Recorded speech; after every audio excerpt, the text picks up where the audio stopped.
Spectacular. Just follow on up. We're going to go straight into the house.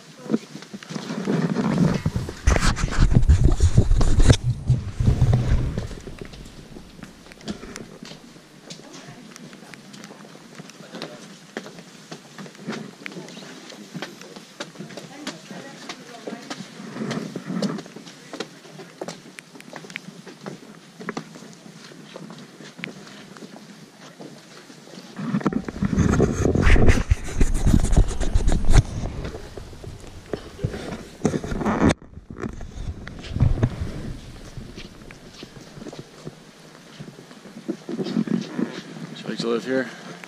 Yeah.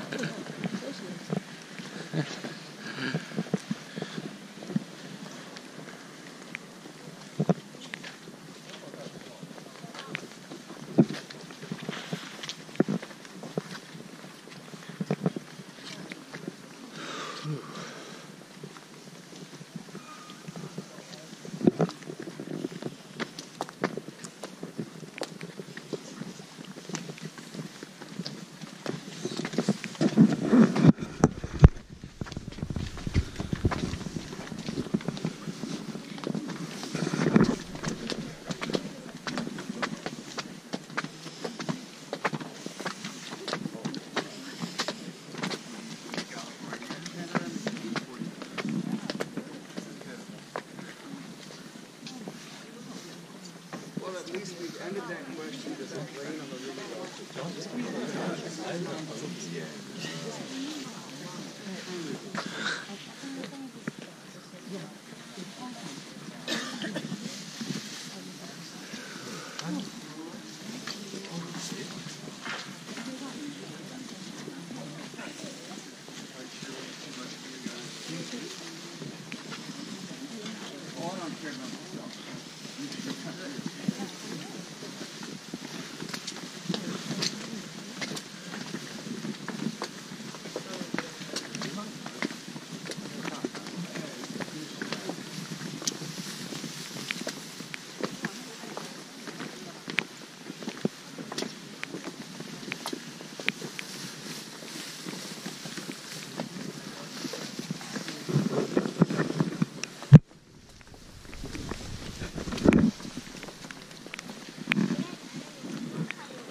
Spectacular.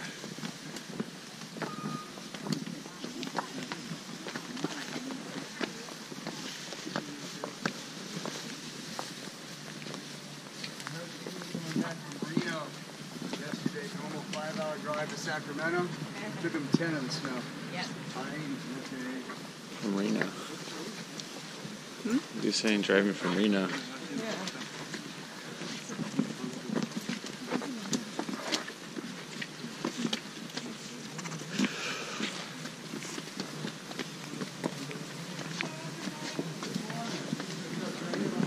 I didn't know it was raining out here. I don't know. Well, because we had all that snow. You see all the ice up here? Oh, yeah, I saw some snow this morning. Yeah. We got here at 6:30. Yeah. I know it was like this.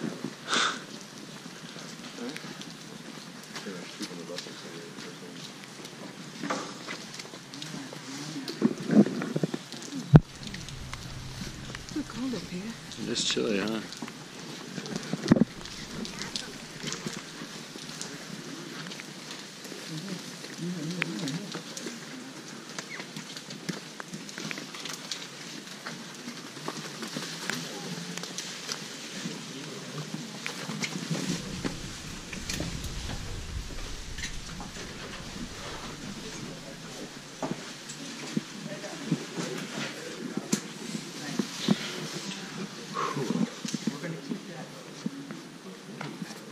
Okay, thanks.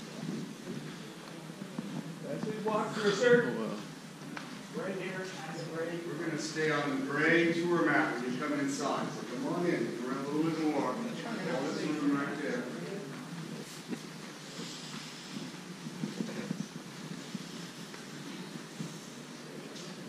How did I build continuity when I had to rush you inside? I get paid no matter what. So. I don't get paid is if they don't pass a budget in Sacramento. Now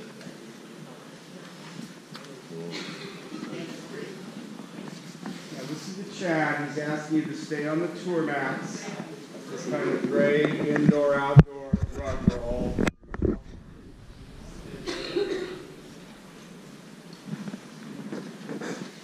Find yourself on something really nice, get off back on the tour mats. I've always thought it's best to be somewhat direct, not totally direct, but somewhat. These? No, not. There's a Gobelin over here in the south over here. These are before the Gobelin works. These actually were done in the 1530s for a man named Gobelin, who was the Marshal of France. The Marshal of France doesn't trump. Oh, thank you, Joe. We appreciate you getting us up here. Thank you, Joe. The Marshal of France doesn't top Cardinal Mazarin, because he can excommunicate you. And then the King of the French, Louis XIII, ends up acquiring them, then the 14th and 15th. And then these were at Versailles when the French mob executed their king, Louis XVI. First called tapestries, the front pages of history. He asked his mother to buy him the Louvre Museum in Paris when he was 9 years old. Why not? Hitler just took it. Hearst asked me to buy it. Who do you want to have lunch with? Yeah, okay, all right. And in 1934, I'd have no trouble making the historical argument that Adolf Hitler was much more popular than William Randolph Hearst.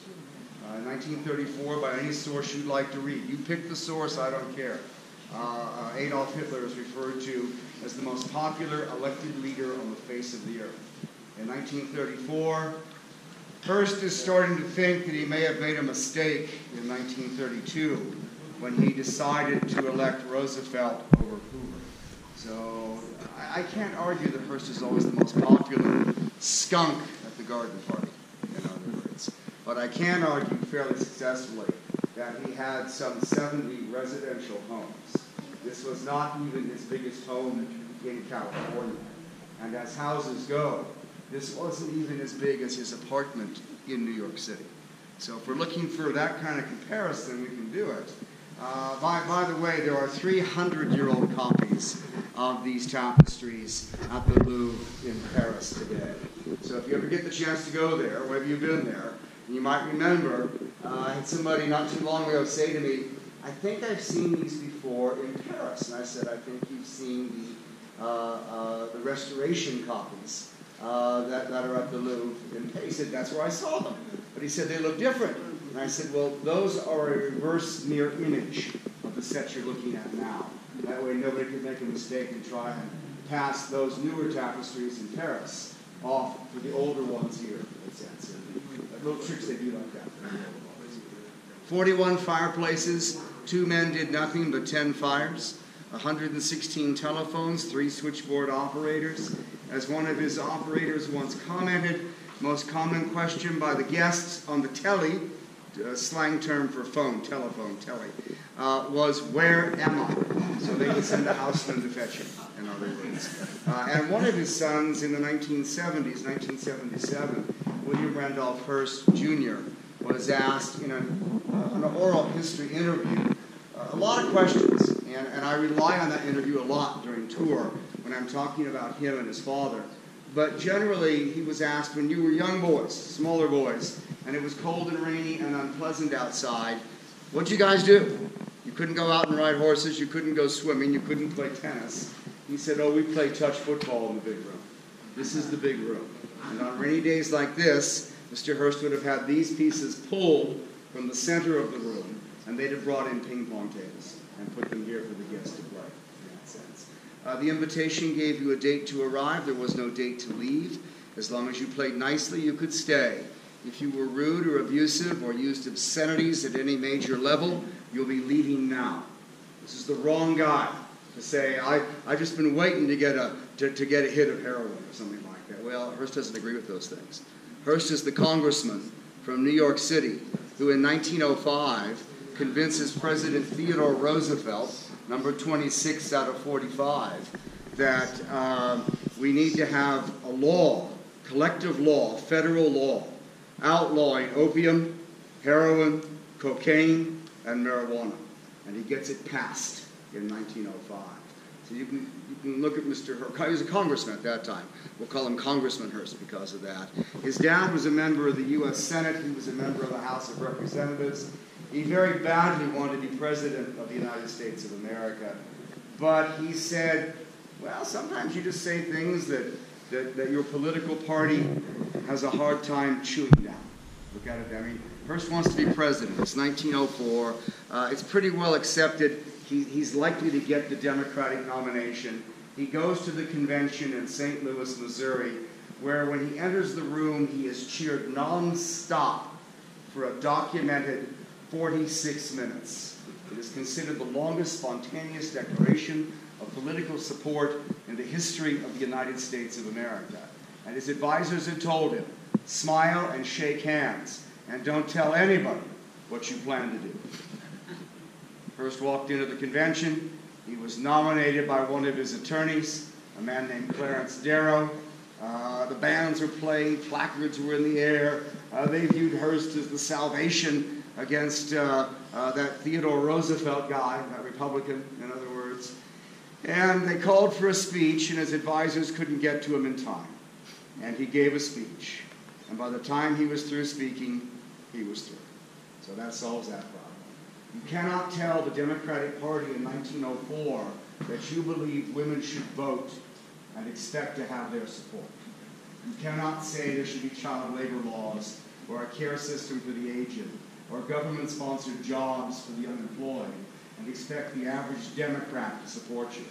Remember, Hearst came from a time when Republicans were abolitionists and Democrats were slavers. So you pick the side you want to be on, in other words. Hearst's father had owned slaves.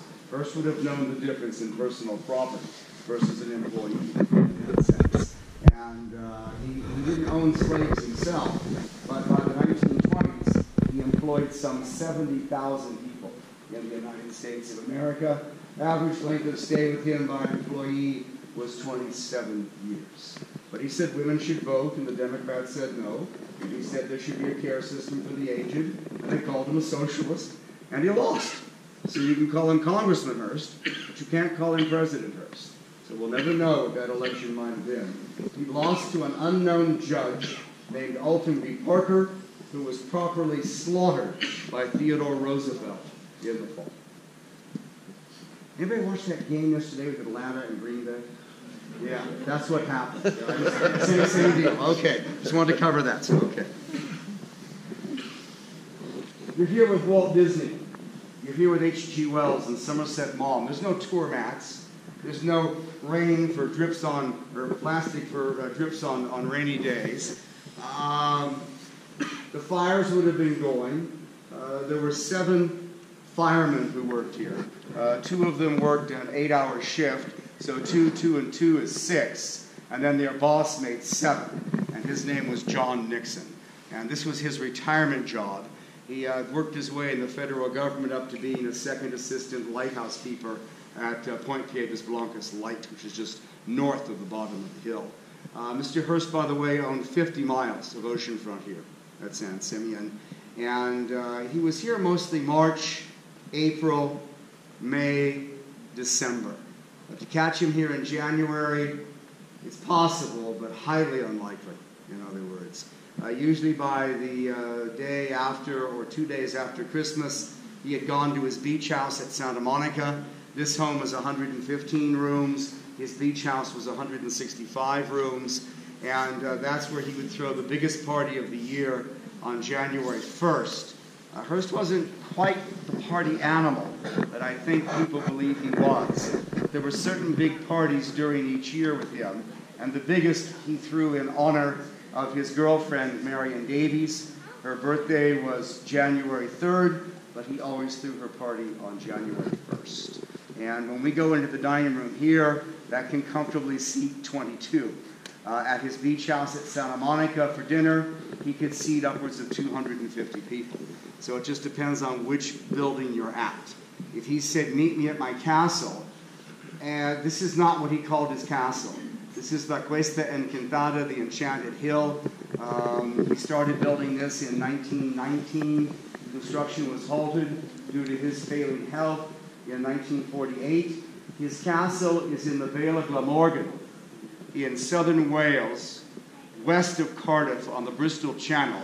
And it was built in the 12th century and then expanded in the 14th and 15th centuries. And then Hearst completely remodeled the thing between 1925 and about 1930. And when he was asked of all the, 1938, he was asked of all the buildings you've been involved with, what do you think was the hardest architecturally? He said, oh, the castle in Wales. He said, to get 50 bathrooms into the walls of an 800-year-old building. It's one thing you design your house. It's something entirely different. You remodel his house, in other words. And that's what Hearst is saying to you. You've come to an all-electric home with indoor plumbing run by its own gravity flow hydroelectric power station in 1920, 21, 25, 26. My only real thought is, why aren't we that modern now? We were at one time, but apparently not so much anymore.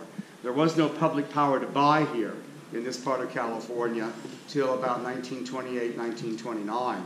And in Big Sur Village, if Highway 1 was open and you were going north to Carmel, the village of Big Sur, they got public power about 1954, 1955. Hearst died in 51. So he built the hydropower station in 1917, and that was 100 years ago this year.